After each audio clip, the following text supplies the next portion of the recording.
Um, I'm just different. So then, when I saw God, how He got me to give up my Saturdays to go into a speech program, I have no idea. I have no idea why I would have done that, because I love playing sports. There's no way I want to give my Saturday back. Put me into speech, and then I've always had the physics kind of thinking. So when you put, and I like teaching, my whole family was in teaching. So I was a teacher for a decade before I jumped into this. I only jumped into physics to back this stuff up more. So it's one of those things where God's just like, okay, this is where I got some use for you in this. Now the good thing is, you have people like me to do all the grunt work. I can do all this research and shove it together into a 70-minute program, and then can give you some stuff. And if you want more things, I can like, by asking the question, I can break it down simpler and simpler. So however it'll be, so it's useful to you.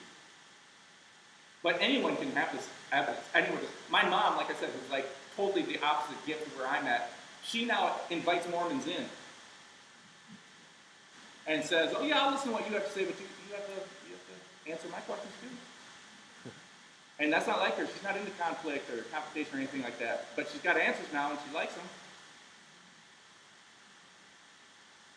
I have a question about, you know how the environmental chemists say that our ozone layer is getting damaged by all the smoke from fires and animal population and all that stuff, okay, on the farm. Yeah. So, I found it interesting, you said that the Magnetosphere, of the yeah. Earth, Yeah. the sun is protected from the sun. So, there is nothing to that the ozone layer being down, right? Oh, there is. Yep. So I don't know how this got politicized, but everything gets politicized. I couldn't possibly have more disrespect for politicians and media. But I have to say, in this area, the whole global warming, it got politicized. So when I first heard about global warming, I said, shoot, there's huge climate changes. You see it in all the planets. And I was just like, that's just natural. There's no way we could affect it. That was my initial thought. Then I looked at the evidence, I'm like, son of a gun, I was wrong. It does look like we are impacting. Now, is it the doomsday scenarios that they gave? No, those keep getting shown to be wrong. But eventually, it's going to be really serious. I never worry about it because God's got it, you know. Do I support them doing things? It depends. Most of the things they're trying to do to stop global warming have almost no effect. These politicians making it look like they're doing something, but they're not. They have no effect. The things that would be effective are usually different from what politicians have been saying. So, from what I've seen, and this is my opinion, I'm not an expert in the area, but I do have some science buddies who are, and when I looked at the evidence, I was like, well, my goodness, we are impacting it. So, yeah, we can. The magnetosphere, it'll only protect up to an extent. It can't help it when we do damage from the inside. So, yeah. So we are impacting, not as bad as they say, but yeah, it was surprising to find that out. And I don't know how it got politicized. It's like a lot of people who are Christians were going against it, including me, just because I thought it was just, whatever. But as a Christian, we can be on either side of that issue. Who cares? Yes. Kind of. I'm a medical physicist, so instead of going into nuclear medicine where you put the radioactive stuff inside, I do the radiation treatments. So we don't do chemo or surgery, we do the radiation treatments. No, that's too much work for me. I like my physics. I don't like memorizing a million things. I just make sure the radiation's all coming out the way it's supposed to, and then I look at a patient's plan and make sure we're missing what we should be missing and hitting what we should be hitting. Most of the other people do the work, I'm the checker.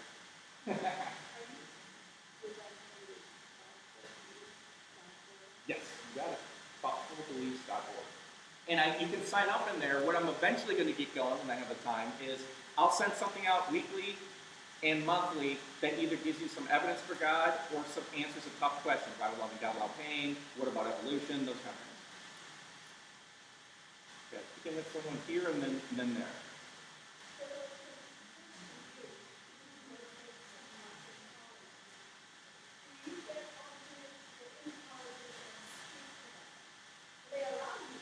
great question. She touched on something that makes me furious and sad. Every study that they have done shows that the majority of your kids in the church, when you go to your church, any evangelical church, any Christian church, any church, when you look around at the kids, the vast majority of them will walk away from the faith when they leave the house. I can't tell you how many people come to me in agony because of that. And it's really hard after to start giving them answers, but you can still do it. It's tough though, but you can still do it. If you've given them a good foundation, there's a good possibility they can come back. But not all of them do, because it's their choice. It's their free will. We can't. So, my favorite is going to colleges. Oh, I love it so much because those kids are so hungry. They are searching for purpose, actually. And they're open, a lot of them. Unfortunately, most of the times I get brought in, like when I went to UC Berkeley or U of M, it's a this versus them. You have Christians coming in who are really solid this way, atheists who are really solid this way. So the best I can do is give them one little nugget to stick in their head. So at the end of the debate I had at U of M, I just said, so he did a podcast called Reasonable Doubt, and I said, what you saw here today, and you can go back and watch the stream, you can go back and watch, is on one side you have a bunch of things that he doesn't like or doesn't understand. And I explained it. On my side, you have the well-established science, philosophy, and the well-established peer-reviewed evidence. I said, so you can go home and go to your, because I was talking only to the atheists at this point. I said, you can go home and go to your atheist safe havens and try to feel good about your belief, but you know what's going on, where the evidence is. And I said, I don't know how you go to sleep at night.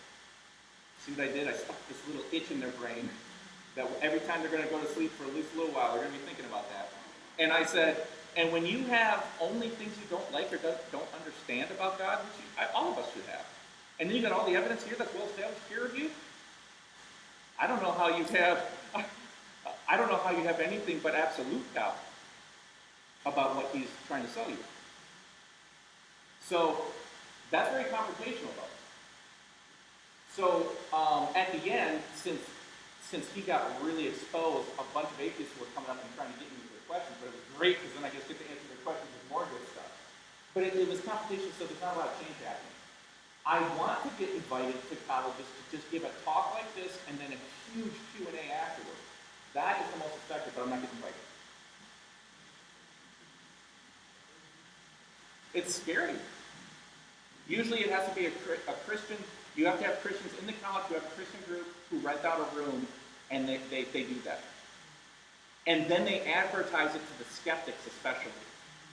That's the best. If any of you can do that, I'm 100% in. I guarantee it right now. 100% in. But it's hard to do. You got to have people on the inside. Yes?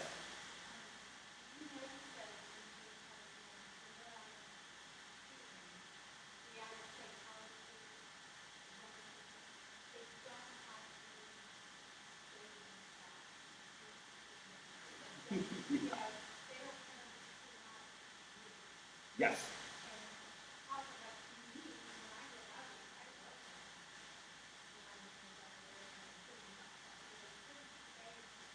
Yeah. So, yep. So this is a very good technique if you want to keep people away from God, because the truth is on God's side. I mean, like it or not. So our culture has slipped into some Eastern thinking where truth doesn't exist. There is no truth. You don't have. So what I gave a talk called Truth Decay, or how to brush up against truth decay, or something like that. And because our culture is really, really pathetic with that. See, when you stop teaching logic in school, you get a bunch of illogical students who listen to professors who don't know their stuff. Not all of them. There's some great professors, but oh my goodness, especially in the liberal arts side, there is some really poor thinking going on there. And if anyone doubts that, come and debate me. I'll debate them. So, truth. Here's the. When you're running with someone who says there's no truth, make them back and say.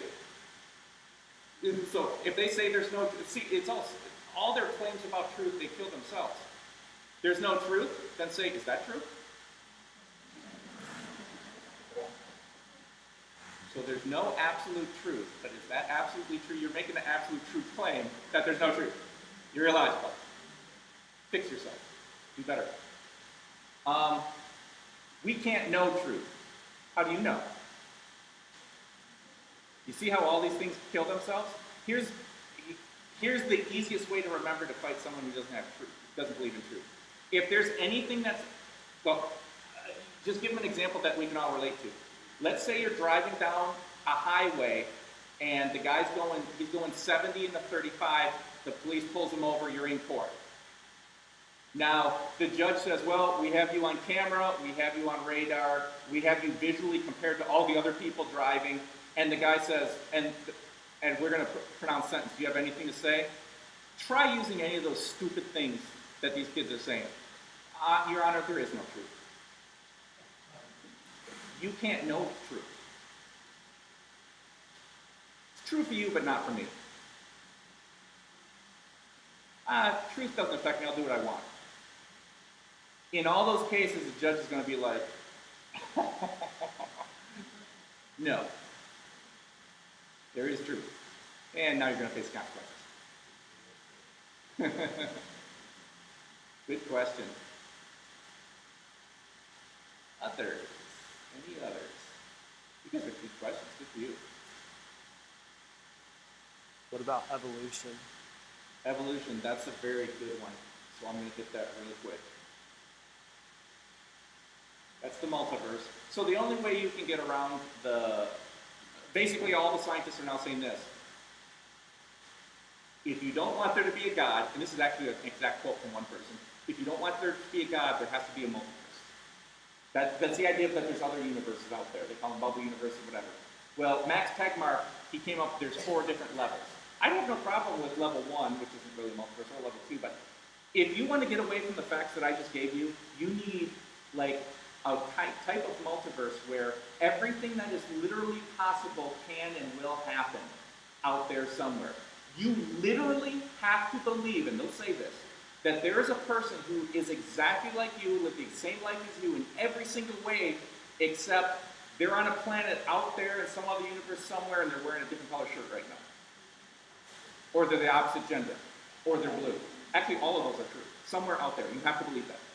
If you want to get around the facts that I just gave. Not to mention, there's many other issues with the multiverse. Now, I love the multiverse because it makes for fantastic sci-fi movies, but it's sci-fi. All right, evolution. Real quick on evolution. Okay, so here's what science can study. Inside this circle. Inside this circle, science says, it describes natural events using initial conditions, how something started, and natural laws. For example, here's an event. All right, I can explain that with initial conditions. It started off with me holding it, and natural laws, force. And then you have gravity, friction, and so on. Science can explain natural things that way. That's all science can explain. That's their limit. That's their circle. So, let's say inside this little petri dish, we see non-living matter. So I gave a talk at the University of Michigan on Darwin's Day on evolution. And they brought in the evolutionary biology professor to go against me. So in my talk I titled it Evolution, Much to Do About Nothing. And what I basically said was, here's reasons that support some evolution ideas. Here's reasons against some evolution ideas. Here's why none of this matters, as far as God's concerned. Even if we had a petri dish, here's a little science circle, the only thing science can study is describing natural events using initial conditions and natural laws. We see somehow non-living matter form cell membranes and code. It does all this stuff, and wow, it became life, and then it changes, and it's all the different forms of life. Oh, so we see evolution in the way that every evolution biology professor hopes that it happen. We see it happen right before our eyes. Oh my goodness, they were right. Does that mean there's no God? No. Science can't talk about that because God is outside of what they can talk about. Science, This is why you look at every evolution theory that there are, and they contradict each other, but look at all the different evolutionary theories that there are, and there's very good things to support some of them. It never says, and no God, because it can't. The only way a scientist can say, I believe in evolution and there's no God, is if they step outside of science into philosophy. And that's bad philosophy. Scientists aren't very good at philosophy. But a lot of them have done it. They stepped out of science into philosophy and said, and there's no God, and that's bad philosophy. There's a lot of reasons why they're wrong on that. But what science can do is this. So what I try to do is, I don't want to go into long debates with people about evolution. I've done it. There's too many details you get caught up in. So I just cut the legs out from the whole argument. I was like, okay, let's say it's true. Huh? Let's say it's totally true. And I watch it happen in front of me. Does that mean there's no God? It cannot mean that. It can't say that. All it can do is say, we can describe naturally how these things happen. There may be a mind that was also involved outside of nature, but science can't talk about that. But what science can talk about is, can we totally explain everything just inside of this nature? Already, science has proven there is something outside of this circle. Science proved it. When we found that the universe came from nothing, that's the Bible talking. If all of nature was created, what does that tell you about what created it? It has to be outside of nature. What does outside of nature mean? Supernatural. That's what it means. Science has proven, this is well established, there's no doubt about this, that a cause outside of nature had to have led to nature. That's a supernatural cause. They won't call it that, they'll call it metaphysical, or they'll try to call it like multiverse, but even that doesn't work for that. And here's the other thing about evolution. Science can also find things while studying nature that make you go, that's interesting. DNA is mathematically equal to code or language. There has never been a code or a language created without an intelligent, purposeful creator. And how does it, in fact, you know who discovered, one of the people who discovered the code? A code breaker from World War II. And here's what is said about this code, and I'll end with this. They said that this code, the code in DNA, Bill Gates looked at it and he's like, that's computer programming. Only vastly, vastly superior to anything humans have ever done. There's more I can get into that, but I'm not going to bother with it right now. So, to cut people right off with the evolution argument, you can go on forever. Just say, okay, let's just say it's true. Does that mean there's no God? Of course, science can't say that there's no God. It can't talk about outside of nature. But what science can do is say, oh my goodness, we need a supernatural cause to the universe, and we need something to explain the only code that has ever been claimed that is not from a mind. There is no code or language that is not made from a mind, and DNA is mathematically equal to a code, only vastly better than anything we've come up with. All right, thank you.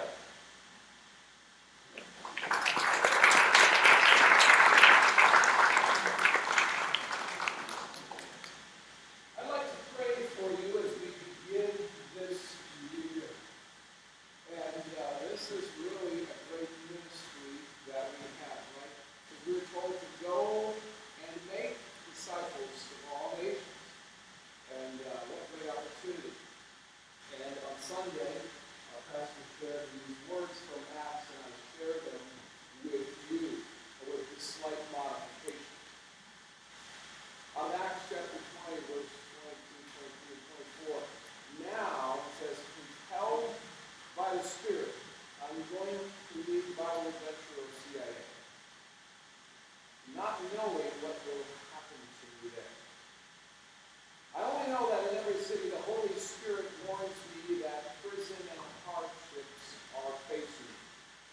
However, Paul says, I consider my life worth nothing to me, if only I may finish the race and complete the task the Lord Jesus has given me, the task of testifying to the gospel of God's grace. And that's the task we have. That's the opportunity that we have this year. Hopefully it's not prison and hardships, But it might be hardships. It might be some difficulties this year. I guarantee you this is a year that's going to start like no other. Do we have an amen to this? Yes. But do we have a realization that this is a gospel that needs to be shared more desperately now than ever before? So I'd like to pray for you, and then we'll have break, and then at about 11:05 the seminars will start. Father, I thank you that we know that what we are doing is your command to us. We know that you are with us always, truly to the end of the age, and we thank you that your presence, evidenced through your Spirit, is with us in this. We are not doing this alone. Well, we don't know what's going to happen this year. We knew a little while ago what it looked like for each of these schools, and we know there is uncertainty, and we know there is fear. But Lord, I pray that you will give us your courage and your confidence. I pray for everyone gathering here, those on the line, and those who will be serving we're able to attend, that you will overwhelm each one of us with the realization that this is your work, that you are empowering us to do this. So Father, I pray for each one of us to fill us with that confidence, to fill us with your grace, and with your peace, and with the sense of the divine purpose that you have given me. We pray this in your name. Amen. Well, thank you so much. Ladies' restrooms are here. There's some